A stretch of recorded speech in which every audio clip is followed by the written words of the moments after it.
The last time I came here, I don't know. Okay, we're live. I was interviewed. All right, okay, we'll start again. Hey, I think we are ready. Thank you so much, everybody, for joining us on Africa 54 live on Facebook. Here in the studios of the Voice of America, I'm joined by Kenya's Deputy President, William Ruto. Honorable William Ruto, thank you so much for making it to the Voice of America. Thank you very We're so happy to have you live on Facebook. Let's deal with the issues of the day. You are running for the top seat in Kenya on August 9th, right? That's correct. What's your vision for Kenya? Why do you want to become the next president of Kenya? It's my belief that Kenya is at a point in the journey of a nation that requires decisive, firm, focused, and visionary leadership. And I believe that I have the qualities to take Kenya to the next level. I and my team, we have developed a plan, and we have a track record. I have been deputy president for 9 years. I have clarity in where this country is. I have clarity on where it should go from here. There are things we have done over the last 9 years that have given me the persuasion that indeed we can make Kenya a different country in a very short while. Let's digest that for a little bit, Deputy President. Confident because that Kenya can go to the next level. You have a vision, and you have been Deputy President for the last 9 years. Correct. What are the things that didn't go well that you feel once you become the President of Kenya, you will make right? Precisely. When we came into office in 2013, we set about going to build a foundation. And that foundation, we appropriated that we needed to build a solid foundation of infrastructure, of training, of energy distribution. On the foundation of infrastructure, we built 700 kilometers of rail. We built 10,000 kilometers of tarmac. We've generated and distributed electricity to 8.5 million people. And we have built, apart from secondary education, we've built training for skills and competences with 170 technical training colleges. It is on that foundation that I believe the takeoff for Kenya is now ready.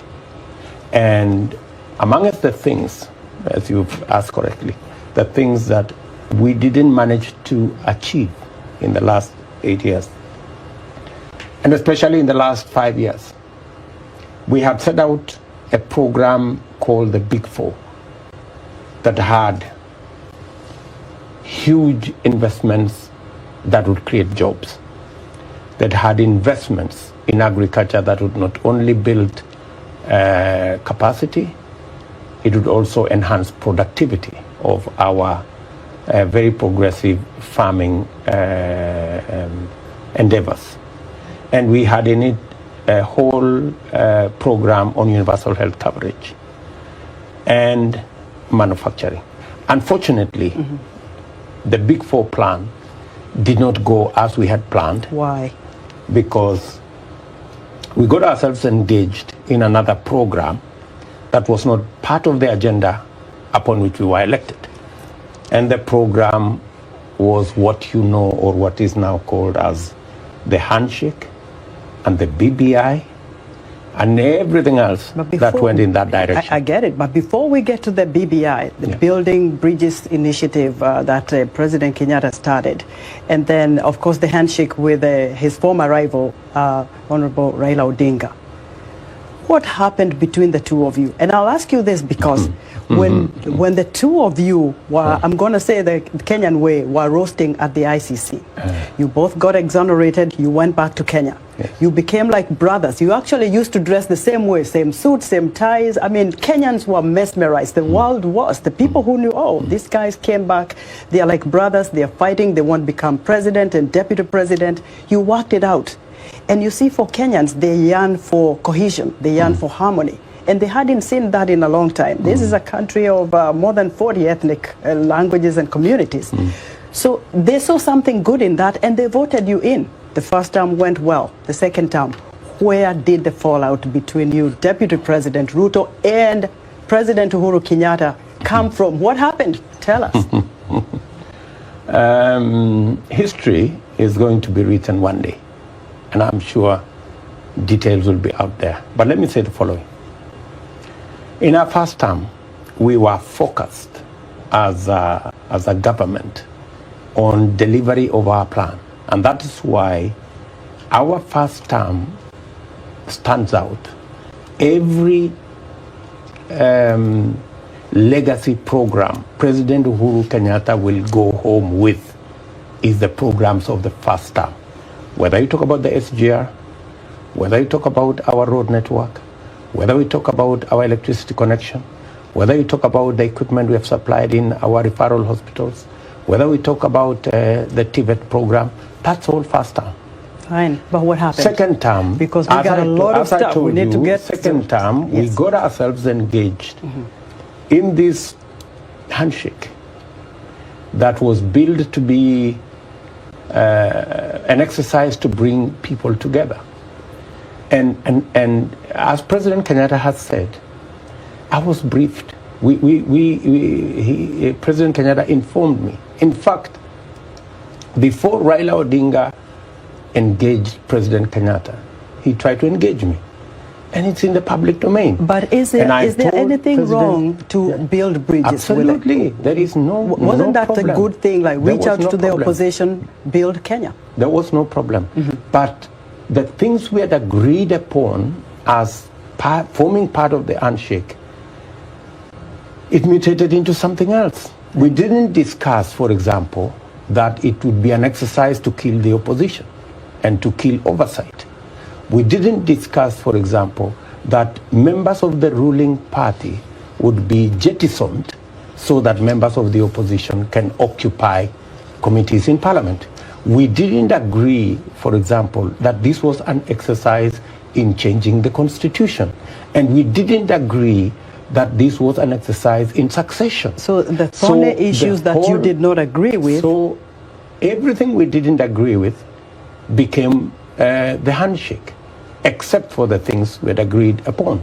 In fact, I had been informed that Raila Odinga had agreed that he wanted to be facilitated to retire. And I remember asking, really? Do you expect? We know Raila Odinga and we know his games. And I was saying that time, I don't think Raila Odinga is going to retire. I'll say this to you, I think he's Deputy going to President. talk about the Constitution. And every fear that I had has come to be. I'll say this to you, Deputy President Ruto. Before Uhuru Kenyatta, you and Raila Odinga were working together.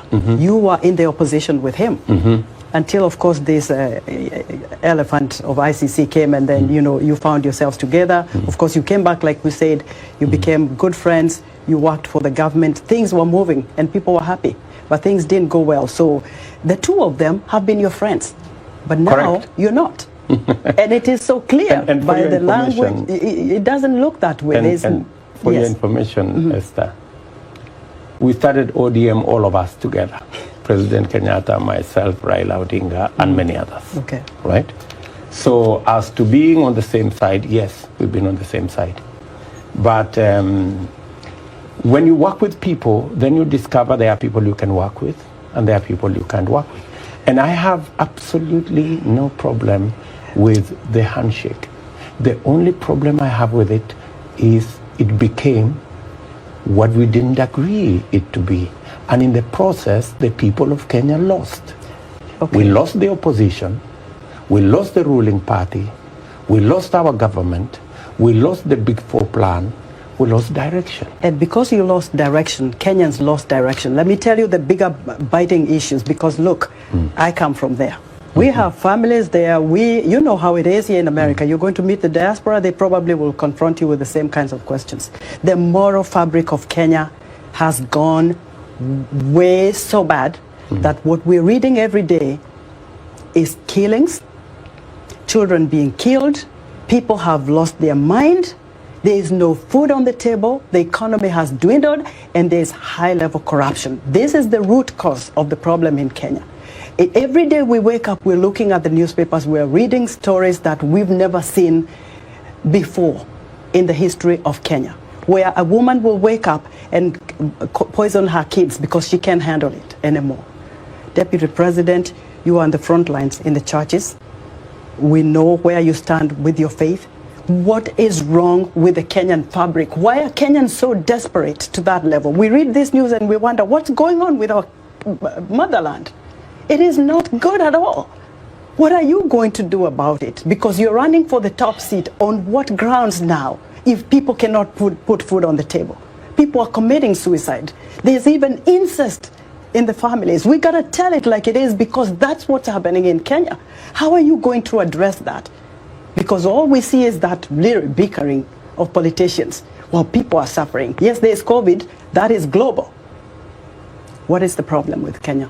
What's the problem with this high-level corruption? What's the problem with not putting food on the table? Why can't we feed Kenyans? Why can't you feed Kenyans? You're the leaders. It's your responsibility. Answer me, because I'm very emotional on that topic. Thank you very much, Esther, and I feel you. Yes.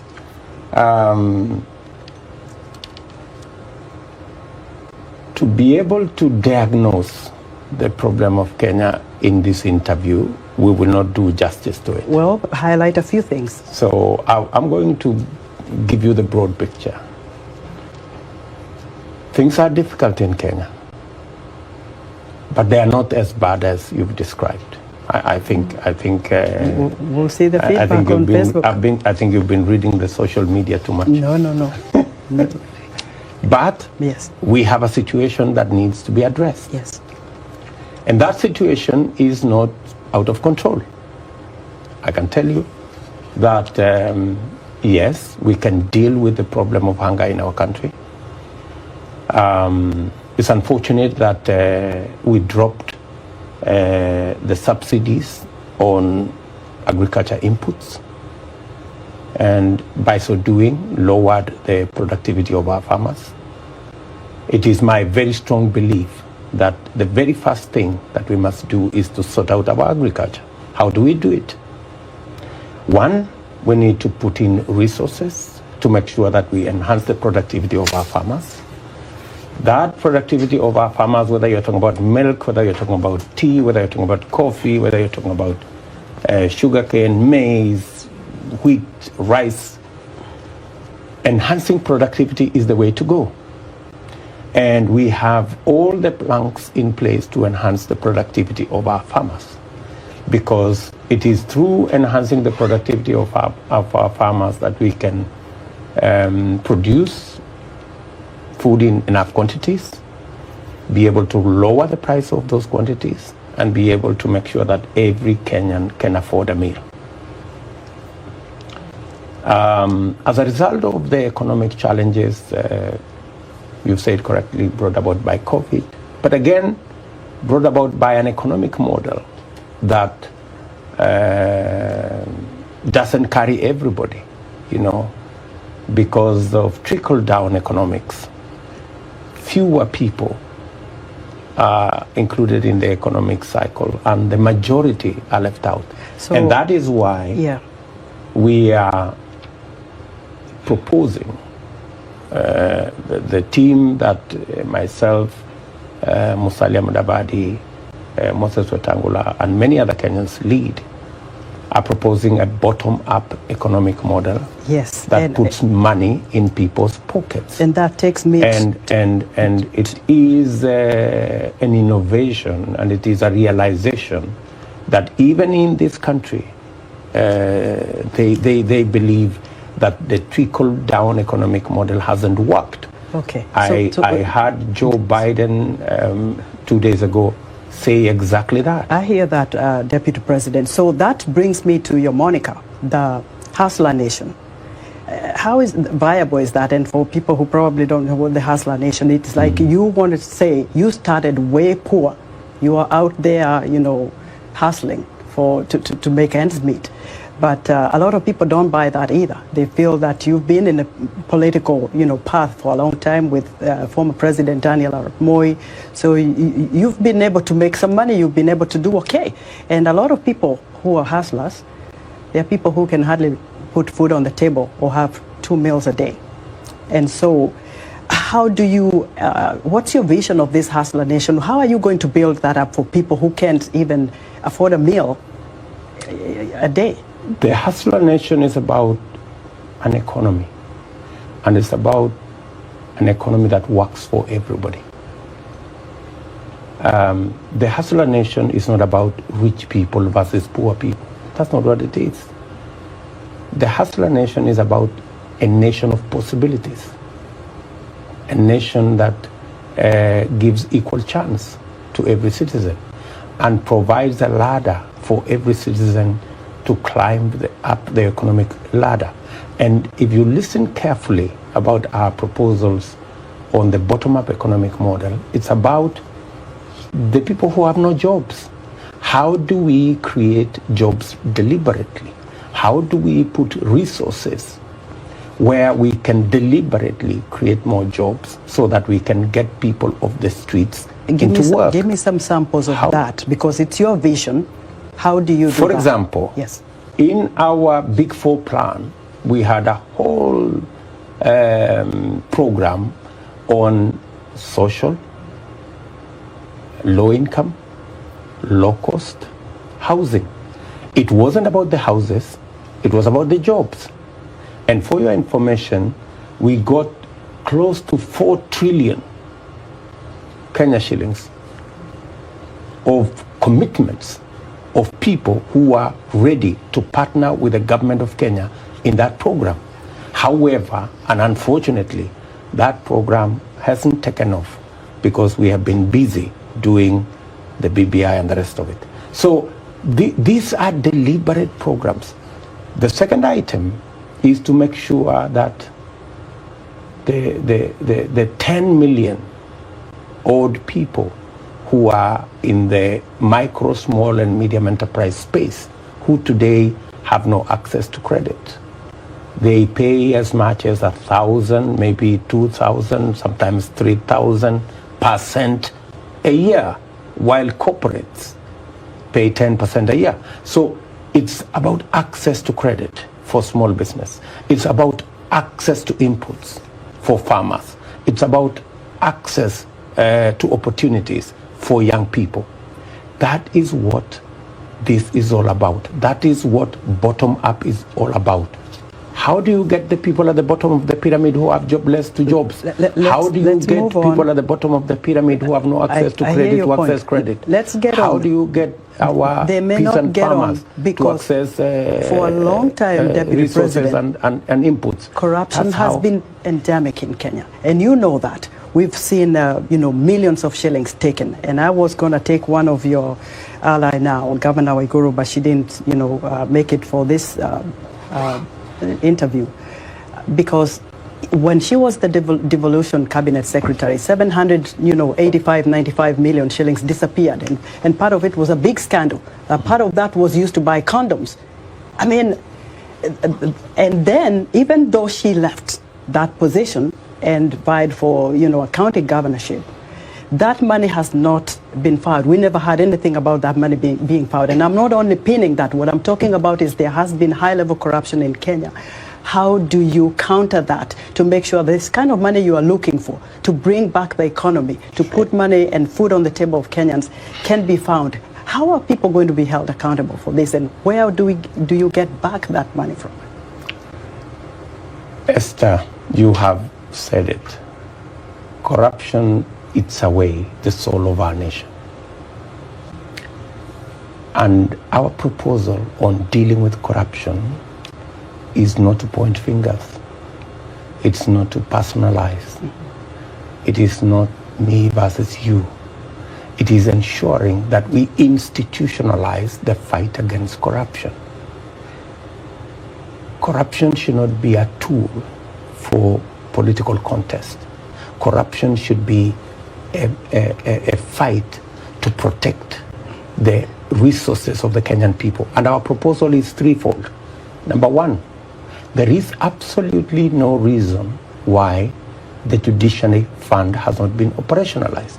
There is absolutely no reason why court cases take anywhere to 15 years, whether it's corruption cases, whether it is disputes. The first item that we are proposing as Kenya Kwanza is to make sure that we operationalize the Judiciary Fund that is in the Constitution. There is absolutely no reason. So if you get the top seat, you're talking about fighting corruption, right? Yes. How do you plan to act swiftly? What do you need to do to act swiftly to make sure that even the cases that have been pending, the money that disappeared, can come back? The Judiciary Fund is something that can be operationalized within the first 100 days. That will give financial independence to our judiciary so that our judiciary can discharge their mandate in accordance with the Constitution. Make sure that the people who pilferage corruptly public resources are not only held to account, but speedily so. The second item is to ensure that investigations and working on cases is worked on by the independent institution, and that institution must have financial independence. Today, the IG, the DCI, and all the investigative agencies in the criminal justice system have to wait for resources from the Office of the President because they do not have an independent Deputy President. I know because appointing an independent accounting officer. Yes. So an independent budget to an independent institution, it's already in the Constitution. Yes. It is not any invention you are going to make. That way we can hold everybody to account. And lastly, yes, we must have an accountable executive by making sure the oversight responsibility of the legislature is not compromised in any way. So, today, we're almost wrapping up, so I want compromised. Yes, I want you to get seriously, into, yes, because of the confusion there is between who is in government, who is in the opposition. Nobody is nowhere. While you're here in the U.S., and I hope you can make this as brief as you can, there were claims that you've made of possible rigging of the upcoming elections. And your idea of whether IEBC is independent or it's not, give us a thought on that. Should we trust the results of the upcoming elections? What is your take? Because there was stuff written about what you said. You are kind of concerned that there could be possible rigging of the upcoming presidential election. Make it brief because our time is running out. We have confidence in the ability of the Independent Boundaries, Electoral and Boundaries Commission to run a credible election. We have absolutely no doubt in our minds that without interference, the IEBC have the capacity to deliver on their mandate. All right. That's number one. But when you have public